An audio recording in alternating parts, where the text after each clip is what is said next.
স্বর্ণাস কিচেনে আজকের রেসিপি হচ্ছে সবজির পাকোড়া বা সবজির বড়া, যাই বলেন না কেন, খেতে কিন্তু দারুণ। হ্যালো, আসসালামু আলাইকুম এভরিওয়ান, কেমন আছেন সবাই? আশা করছি ভালো আছেন। আজকের রেসিপি হচ্ছে সবজির বড়া বা পাকোড়া। তো চলেন দেখি কী কী নিয়েছি আমি। কেটে এখানে একটা টমেটো, একটা ক্যাপসিকাম, কিছু কাঁচামরিচ, কিছু ব্রোকলি, কিছু ফুলকপি, কিছু পেঁয়াজের ঠোস এবং কিছু আদা কুচি করে নিয়েছি। আর নিয়েছি রসুন কুচি করে, পেঁয়াজ কুচি করে। আরও নিয়েছি হচ্ছে অন্য সবজিও নিয়েছি। এখন সবগুলোকে একটা বোলের মধ্যে আমি ঢেলে নিচ্ছি মাখানোর জন্য। সবগুলো ভিডিওর মধ্যে কাটাকুটি করলে সময়ের ব্যাপার, তো তার জন্য আমি কেটে নিয়ে এসেছি। তো এটা আপনারা দেখে নিতে পারেন। তো এখন কিন্তু সবজির সিজন, খুবই কম দামে বাজারে সবজি পাওয়া যায়। আপনারা কিন্তু বাচ্চাদেরকে এইভাবে মজা করে সবজির পাকোড়া বানায় খাওয়াইতে পারেন। আরও নিয়েছি আমি এখানে হচ্ছে একটা বড় আস্ত আলু আমি গ্রেট করে নিয়েছি। আর নিয়েছি মিডিয়াম সাইজ ছোটো একটা গাজরও আমি গ্রেট করে নিয়েছি। এখন হচ্ছে সবগুলার সাথে আমি আরও কিছু জিনিস অ্যাড করব। এখানে হচ্ছে 1.5 চামচ ময়দা আর হচ্ছে 2 চামচের মতন চালের গুঁড়ি আমি অ্যাড করে দিচ্ছি। আপনার কাছে যদি বেসন থাকে বেসন অ্যাড করে দিবেন, বা আপনি মুসুর ডাল ভিজিয়ে রেখে বেটে দিতে পারেন, সমস্যা নেই। আর এখানে হচ্ছে আমি নিয়ে নিচ্ছি 1 চামচ হলুদের ফাঁকি, 1 চামচ জিরের ফাঁকি, 1 চামচ মরিচের ফাঁকি, আর নিয়েছি 1 চামচ ধনিয়ার ফাঁকি, আর নিয়েছি 1/2 চামচেরও কম গরম মশলার ফাঁকি, আর নিয়েছি স্বাদ অনুযায়ী লবণ। এখন সবগুলোকে আমি একসাথে ঢেলে দিব। তার আগে আপনারা যেখান থেকে আমার ভিডিওটা দেখছেন, প্লিজ অবশ্যই ভালো লাগলে লাইক কমেন্ট করে দিবেন অ্যান্ড ফলো করে দিবেন। যদি ফেসবুক থেকে দেখে থাকেন একটা ফলো করে দেবেন, আর যদি ইউটিউব থেকে দেখে থাকেন স্বর্ণাস কিচেন, তাহলে একটা লাইক দিয়ে সাবস্ক্রাইব করে দিবেন। এখন হচ্ছে ভালো করে কষলে একদম মিশিয়ে নিতে হবে সবজিগুলোকে। খুব ভালো করে কষলাতে হবে।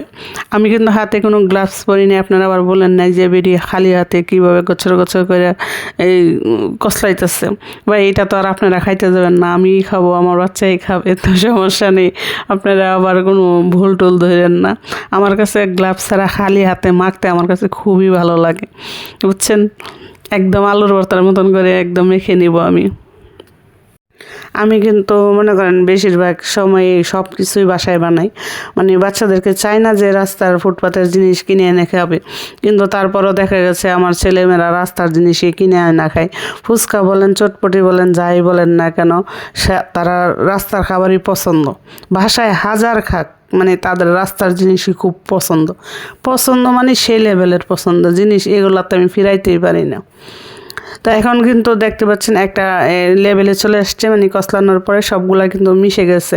এখন এটাতে কিন্তু আরও জিনিস অ্যাড করার বাকি রয়েছে।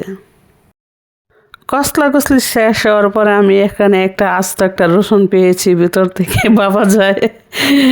এখন হচ্ছে আমি এখানে বেশ কিছু ধনে পাতা অ্যাড করে দিচ্ছি, দেখতে পাচ্ছেন।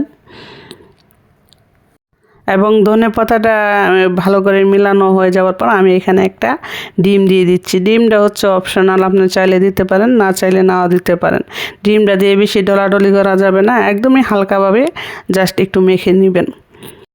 এখন চুলায় আমি আগে একটা ফ্রাই প্যান বসিয়ে রেখেছিলাম, সেটা গরম হয়ে গেছে। এখানে আমি বেশ কিছু সয়াবিন তেল দিয়ে দিচ্ছি। আপনি যদি ডুবো তেলে ভাজতে চান, সেক্ষেত্রে গোন্তা একটা কড়াই নিয়ে ডুবো তেলে ভেজে নিতে পারেন, ছোট ছোট করে, একদম পাকোড়া এই যে ডালের বড়ার মতো হবে। তো আমি এইভাবে দিচ্ছিলাম, আর আমার মেয়ে বলছিল, আম্মু এগুলা তো না, পাকোড়া না। আমি বলছি তাহলে এগুলা কি? বলতেছে বড়া। আমি কই বড়া, এত পাকোড়া আর বড়া তো একই জিনিস? না, পাকোড়া আরেক জিনিস, বড়া আরেক জিনিস। আমি কই যেমন এটা তুমি ভাত দা খাইতে পারবা, কিন্তু পাকোড়া তোমার মনে করো সস দা এইভাবে খাইতে।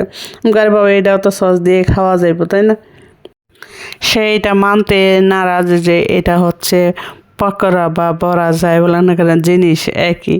কিন্তু আমার মেয়ের আমি বুঝাইতে পারলাম না যে এটা হচ্ছে বড়া বা পাকোড়া, যে কোনো দুইটার একটা হইলেই হয়েছে।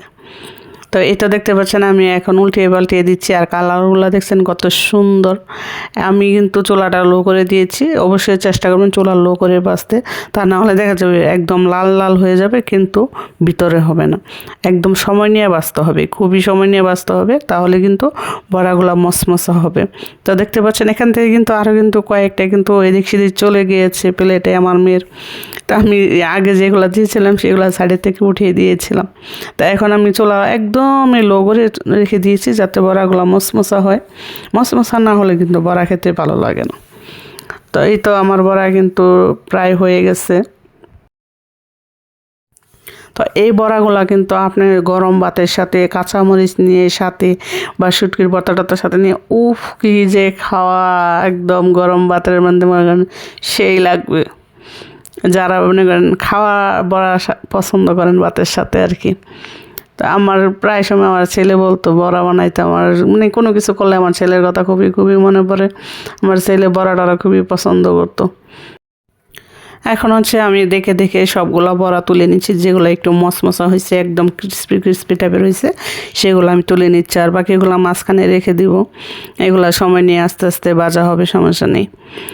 তো এই তো আমার বড়া রেসিপি কথা বলতে বলতে প্রায় কমপ্লিট করে ফেললাম।